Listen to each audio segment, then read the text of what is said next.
I beg to move that this House do now adjourn. The question is that this House do now adjourn. I'll call Mr. Richard Holden. Yeah. Well, thank you very much indeed, Madam Deputy Speaker, and I'm delighted to have secured this debate today after many times of trying in the ballot for it. The origins of the Green Belt go back certainly to the start of the last century, but actually perhaps even further, because it was in 1580 that Elizabeth I tried to put forward a block on building within 3 miles of the City of London in order to prevent plague being spread in the future. But really today we're going to be talking a little bit about the Green Belt Act 1938, the Town and Country Planning Act 1947, and a large area of land now known as the Green Belt. Of the Basildon borough, of the land which isn't developed, almost 2/3 of it, covering some 6,590 hectares, is Greenbelt. So why this debate today, Madam Deputy Speaker? Well, Basildon Borough Council have put forward a new local plan, a consultation which closed just a few days ago for 27,000 homes right across the borough, but the majority of which is in my constituency, covering a huge quantity of that green belt. And this is going to be 25% more homes this year, or those homes onto the green belt, because this Labour government cut London's the need for housing in London by 17,000 properties a year and increased it in the home counties by 18,000 properties a year. All of those extra properties are going to be heading to the green belt in constituencies like mine and across Essex and the south of England. Would my honourable friend give way? I'd be very happy to give way. I'm very grateful to my honourable friend for giving way, and can I congratulate him as a fellow Essex MP for securing this important debate. His constituency, like mine in Epping Forest, we have precious green belt that is so important to the environment, to biodiversity, to our physical and mental health. And whilst acknowledging the need for housing, does he share my concerns with this Labour government's central top-down targets being imposed on communities against their wishes, and equally so their plans to reclassify some of the green belt as grey belt, and thereby putting our precious green belt under immense pressure and indeed danger moving forward? I certainly do agree with my honourable friend on that point. And I think this is a point I was about to move on to in my own speech.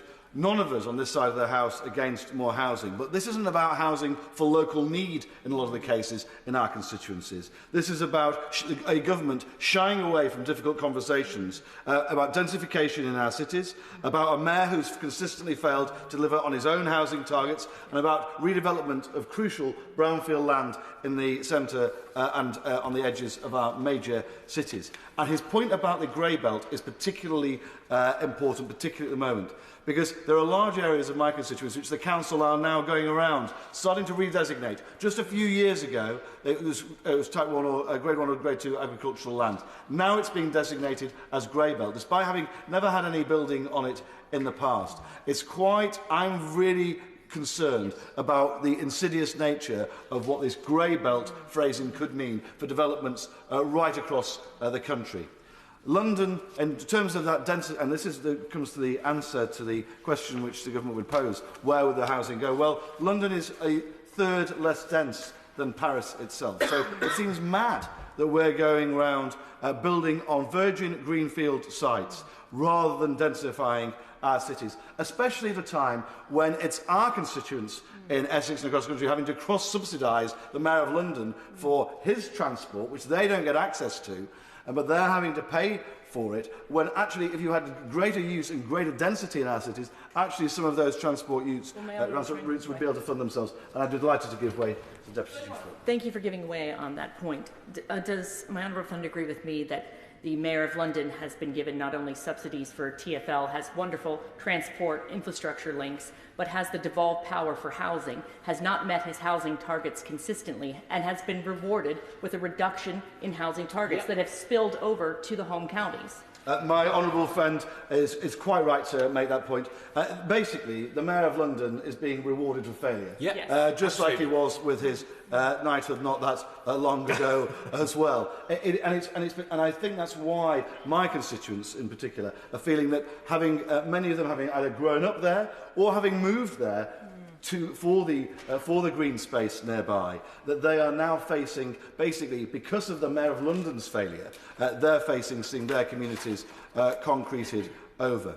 Now, the Green Belt itself was designated by Conservative governments in the 1930s, Labour governments in the 1940s. And one can't talk about it today in the context of Basildon and Billericay without talking about Basildon Council's disastrous local plan, on which the destruction of which is built on the destruction of the Green Belt. And it will result, Madam Deputy Speaker, in the emergence of a contiguous conurbation all the way from Shoebury Ness all the way down through the Thames Gateway corridor, through my constituency, into Brentwood, and then through into London, all the way to Uxbridge on the other side. Essentially, Heathrow Airport to Southend Airport will become part of a contiguous conurbation. What I've got to say about the Green Belt here really best rests on conversations, so many conversations I've had with county, borough, and town and parish councillors, but actually the overwhelming majority of the conversations from local residents across my constituency, and my argument rests on four main points. Firstly, that there's just overwhelming opposition to these proposals, especially in the context of the fact that London is seeing a reduction in its housing targets. Secondly, there are serious concerns regarding existing and future local services and infrastructure with this housing going onto the Green Belt. Thirdly, the fact that there will be a need for even more physical infrastructure to cope with the proposed development on whatever remains of the Green Belt, leading to its further erosion in the future. And fourthly, those broader concerns that local residents also have around why this plan is being rushed through so quickly with the destruction of so much green belt as part of it, when we're also being our local councils also have got a gun to their head when it comes to devolution plans of this government. But I want to be very, very clear. Residents of Basildon and Billericay are not against development per se. They are entrepreneurial, hard-working people who love their area. They are also community-orientated, often stayed in Essex to raise a family, or move to Essex from London for that green space and greater sense of community. But the level of building proposed is on a scale completely out of whack with what other parts of the country away from the south east are facing. Yeah. On that point, I'll give way to my own. I'm grateful to my parliamentary neighbour for giving way. One of the most worrying things about Labour-run Basildon Borough Council's new local plan is that 17,000 of the 27,000 proposed dwellings, just shy of 2/3 of the entire total, are intended to be built in the Greenbelt. Surely that is environmental and ecological vandalism. Hear, hear. My right honourable friend is absolutely correct, and it would basically see a merging of Wickford in his constituency with Basildon. Again, part of that continuous conglomeration of building, which would include go all the way through to Greater London. And earlier this week, the Minister, in answer to one of my parliamentary questions, said that Basildon and Billericay residents should be proud of their council and its plans for 27,000 more properties. All I'd say to the government front bench is this: if every constituency in England was being asked to take what Basildon and Billericay is being asked to take, then the government would have a housing target of 12 million homes by 2040. So we are absolutely bearing more than our fair share, more than the burden that's necessary, and it's so difficult to see how that is justified when we're seeing those housing targets being cut for London. Now, Madam Deputy Speaker, as you can imagine, this overwhelming local opposition to it. Well, central government should be concentrating on that densification. There is also a real fear, particularly around that opposition, that when that green belt is gone, many the green sites which are left in the constituency will face immense pressure. Places like Norsey Woods in Billericay, which will see themselves as the only green space for so many local residents. And actually, the pressure on our current green spaces, or what will remain their green spaces, will be absolutely huge, because none of those alternatives will exist. If accepted, even with modifications at this stage, the towns and villages of the Basildon Borough will just become part of an amorphous mass. villages like Little Burstead or Great Burstead and South Green or Ramsden Bell House or Crays Hill or Noak Hill or Noak Bridge, they just won't exist anymore. They will be footnotes in the history of Labour's plans just to build, build, build. There's also, as I said, Madam Deputy Speaker, really serious concerns, whether it's around the education provision locally, which is already got oversubscribed primary schools, whether it's around, and that's particularly acute when it comes to special educational needs, which are serviced in my constituency, actually in the constituency of my Right Honourable friend for Rayleigh and Wickford. There are already major pressures in those places, and it's quite clear that with the pressures on our green belt for the housing plan already, we're not actually seeing the services to go alongside them. And that's particularly difficult for the green belt, because the only place they're able to be built on top of where they will need to be now is actually in that green belt space. So actually what we're seeing is just the start of the erosion of our green belt with the plans the council have put forwards. Healthcare is another major concern for local people. We're already seeing big pressures on primary services. We already know in South Essex that those pressures are very, very acute when it comes to primary care. And yet we're expected to take potentially tens of thousands more residents without any clear guidance from the government as to what's going to happen beyond that, or any plans as to where these health services, these additional health services which we are going to require, would be. And we've already seen recently in the borough a lack of support from Basildon Borough Council's leadership in supporting Conservative councillors in Burstead and Billericay who are trying to push back on plans for the closure of South Green surgery. Police and fire services is another classic example. We're already facing big pressures. Actually, the infrastructure, in order to access within the required times, particularly for the fire service or the police service, they're already being stretched to breaking point. All of that extra building on the green belt in constituencies like mine will just put more pressure on those local services as well. And that brings us more broadly to that extra need for physical infrastructure. At the moment, you can drive down Ty Common Road in my constituency, and basically it's the last bit of green space you can see before you get to the greater conurbation of London. That is not going to exist. That is just in the next few years will be absolutely carpeted with huge amounts of new building. And you are talking of small local roads which are already over capacity, all going through the green belt, which will have to be expanded. And if you're looking at whether it's the A129, 176 or Ty Common Road, which go between Basildon and Billericay, you have to look at massive expansion of those, further damaging the green belt. And that's before you even come to the main arterial routes, such as the 127 or A13, which run basically east-west through my constituency or just outside it, which are major arterial routes for the entire region. We've already seen, Madam Deputy Speaker, the green belt massively at stake. I don't want to see it further stake. I don't want to see massive new road building plans have to happen, but if they do, but they will have to if what the government's proposing goes ahead. When it comes to and I just want to mention, before I close, Madam Deputy Speaker, the future-proofing of these plans. We're seeing the government's push for big devolution across the country. That is no more so than in Essex. The local plan that's gone forward with all of this turning up of our green belt may well not be what is wanted by a council which the government is basically going to impose on as a new unitary authority with a mayor just in a couple of years' time. So I would urge the government to think very carefully, because once the green belt's gone, it can't be changed. And especially when we're going to see massive local government reform over the next couple of years, pushed forward by this government, I think we need to think again. So in winding up, Madam Deputy Speaker, with so many properties being proposed locally on Greenbelt land, this proposal means irreversible destruction and the merging of towns and villages across Basildon Borough. It's hardly surprising that local people are outraged at the loss of their Greenbelt. I'm yet to find anyone in my local area who supports it. The Greenbelt is what the people of Basildon, Billericay, Leindon, Crayshill, Bridge, Noak Hill, the Bursteads and Ramsden Bell House want to see protected, to keep their community special. They're not against development. They're just against the wholesale destruction of their communities by a government who doesn't seem to understand and doesn't seem to care about them. Yeah. I call the Minister, Matthew Pennycook. Thank you, Madam Deputy Speaker. Can I start by congratulating the Right Honourable Gentleman, the member for Basildon and Billericay, on securing this important debate regarding the Greenbelt in his constituency and why I disagree with many of the views he's just set out. I do recognise the strength of feeling, in particular his views on the emerging Basildon local plan. As the Right Honourable Gentleman is aware, this government takes a brownfield-first approach to development.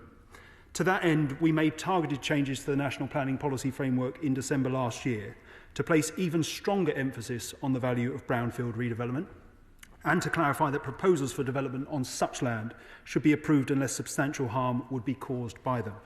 With a view to informing future policy development, we also published a Brownfield Passport Planning Reform Working Paper in September last year to set out a series of proposals designed to prioritise and fast-track building on previously developed urban land wherever possible. However, Madam Deputy Speaker, we know that there are simply not enough sites on brownfield registers across the country to deliver the volume of homes we need each year, let alone enough that are viable and in the right location. That is why within our first month in office we consulted on a new approach to the Greenbelt to support local planning authorities facing acute housing and development pressures to meet their needs.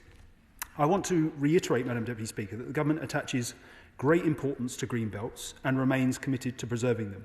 Greenbelts have served England's towns and cities well over many decades, not least in terms of checking the unrestricted sprawl of large built-up areas and preventing neighbouring towns merging into one another.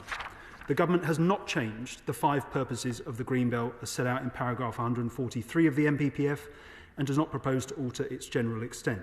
Instead, our reforms provide for a more strategic approach to Greenbelt land designation and release, allowing us to move away from the previous Government's approach to the Greenbelt, which was to allow land within it to be regularly released in a haphazard manner and often for speculative development that didn't meet local housing need. As a result of the changes to national planning policy that we've made, local planning authorities must take a sequential approach to releasing land to meet their housing need. Brownfield first, followed by low-quality land in the Greenbelt, and only then higher performing land. To identify low-performing sites, we've incorporated into the NPPF a definition of Greybelt land that reflects the fact that there are areas currently designated as Greenbelt that contribute little to it by way of aesthetic, public access or ecological value. To ensure that local authorities are well equipped and supported to implement our policy changes, we will provide grant funding totalling £14.8 million to support authorities with Greenbelt reviews and intend to provide further guidance in the near future to support a consistent approach across the country to that late Greybelt designation. And I'm very interested to hear the Right Honourable Gentleman say that his local authority are identifying swathes of Greybelt land.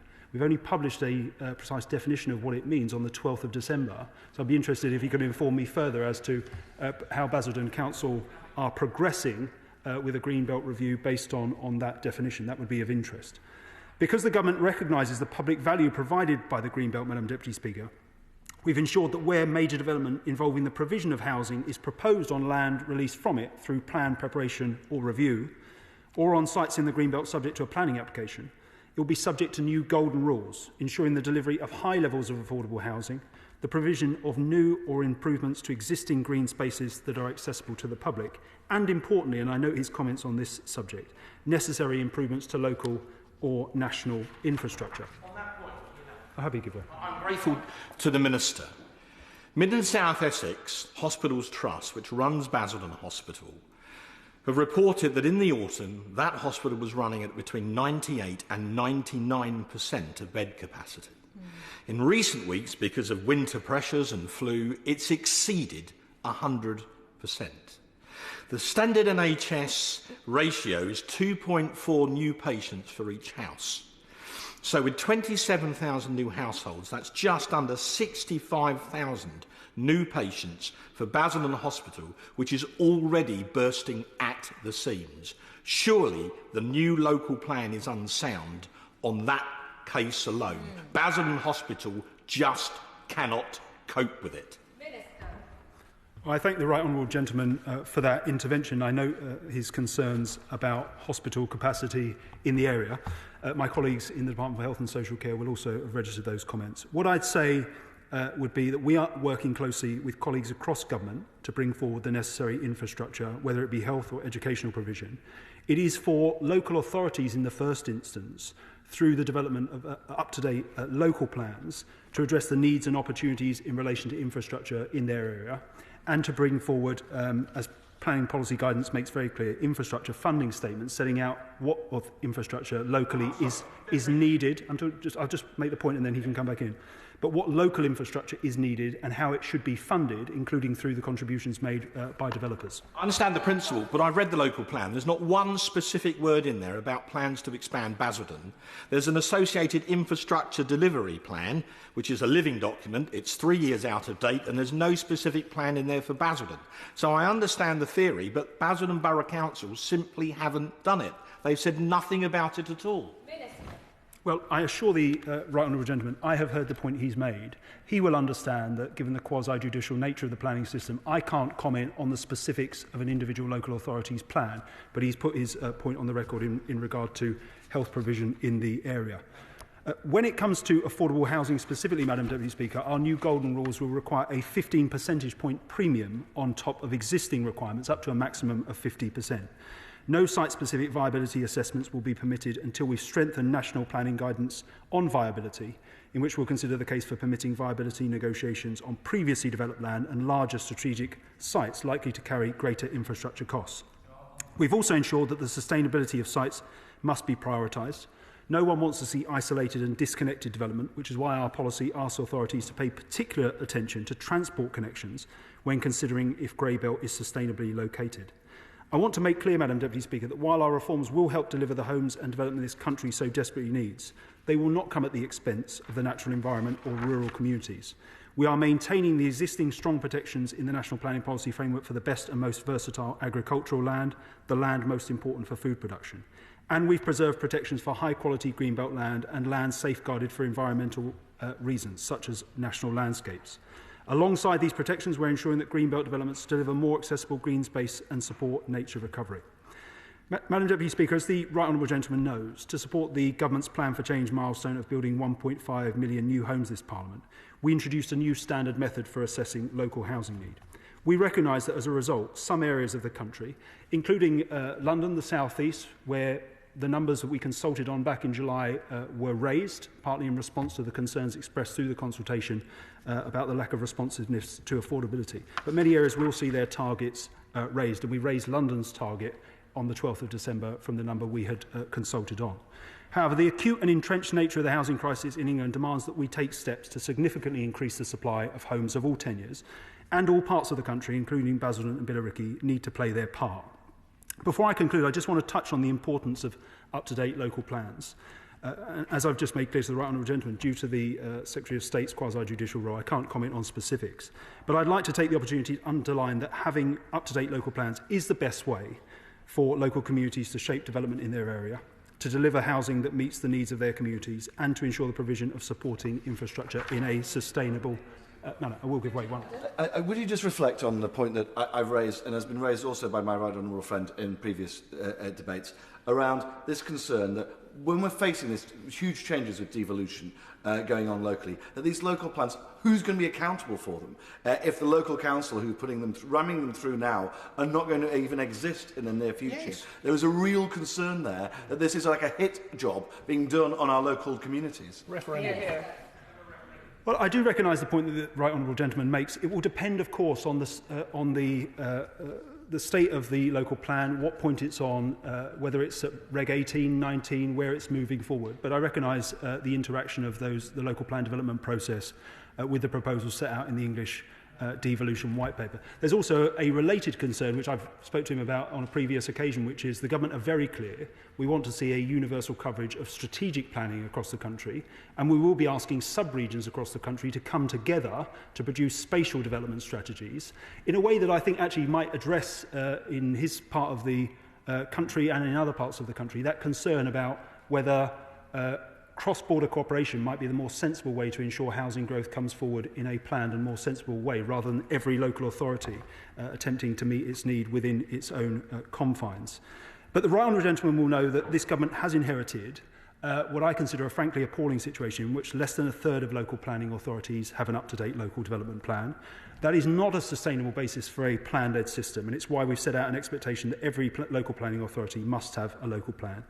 Now, I appreciate that the right honourable gentleman's involvement in the affairs of Basildon Council is a relatively recent development, But he will know that some of the pressures the authority will be experiencing in terms of unplanned development will be because the current local plan was adopted in 1998, making the authority one of a very small number without a 2004 Act plan in place. It reinforces the point, Madam Deputy Speaker, that getting a local plan in place is also the most effective protection against speculative development. Where plans are not up to date or where local planning authorities are not delivering the homes their communities need, it's right that development can come forward outside of the plan, but we do want to see more plan-led development across the country. Now, the new council leadership has acted to address the failures of its predecessors by bringing forward a new local plan. I've registered the right honourable gentleman's views about it.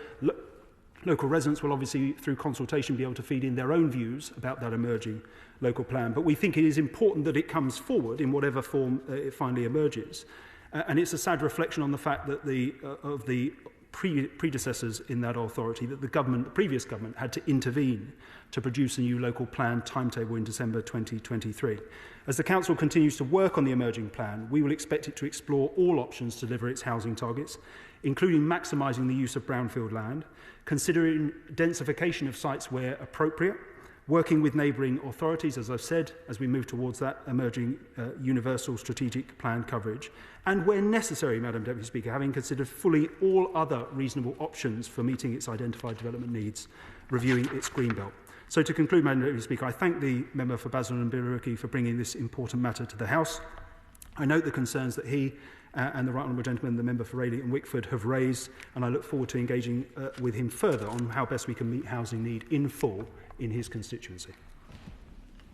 The question is that this House do now adjourn. As many of that opinion say aye? Aye. The ayes have it. The ayes have it. Order. Order. Thanks, Mark.